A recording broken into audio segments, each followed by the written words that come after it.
This video is brought to you by Gamefly.com. You can rent 8,000 new releases and classics on most major systems, all delivered right to your mailbox. If you use this URL to sign up for a free 30-day trial, you can test out their service and help support my channel. The link is in the description, so go check it out. Today we'll be taking a look at Dead Island Definitive Edition on the PS4 versus the original Dead Island on the Potato Masher. If you don't know, the Potato Masher is a $375 PC custom built in 2014 and designed to compete with the PS4 for the rest of its life cycle. The goal is not to pick on consoles, but to show that PC gaming can be just as good or better for the same money. In this side series called the Back Catalog, I take a look at older PC games. PCs don't have generations like consoles, so you can usually go back and play most games from the last 10 years or so without much trouble and at much better resolutions and frame rates. Old games also tend to be quite a bit cheaper than their remasters. That doesn't mean they're better though, so that's what we're taking a look at. There's more info in the description, so let's get to it. First, let's get this out of the way. The Definitive Edition absolutely has more advanced graphics.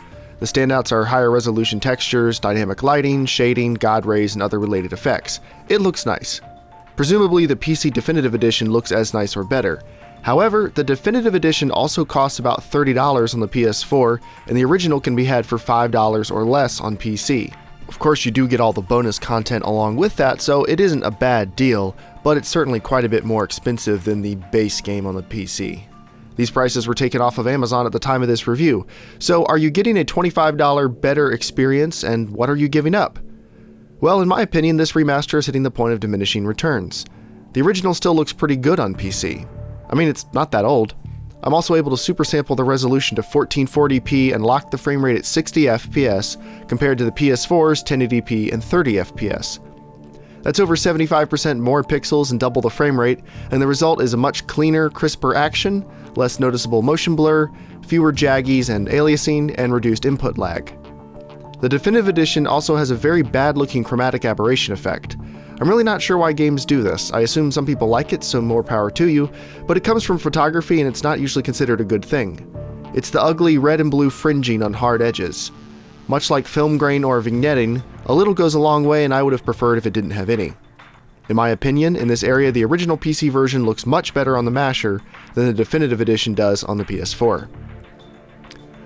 While the PS4 does have more advanced lighting, the lighting is also quite different in many scenes. Much like the BioShock remaster, I'm not sure it makes the game look better in these situations, and depending on your opinion, it might look a little worse. More lights are great and all, and yes, the lighting is definitely more advanced, but some of the dark, moody feel of the original is gone.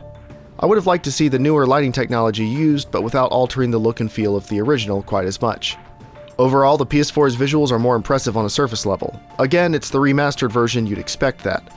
But the original PC version runs so much better and looks much cleaner. The multiplayer still works fine, and I didn't find any incompatibilities or old features that don't work on a more modern system like the Potato Masher.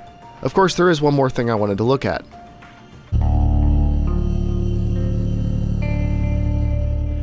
If you're fine with 30 FPS, you can also try a higher resolution like 4K. The Masher can't quite lock at 60 FPS, but has no problems at 30.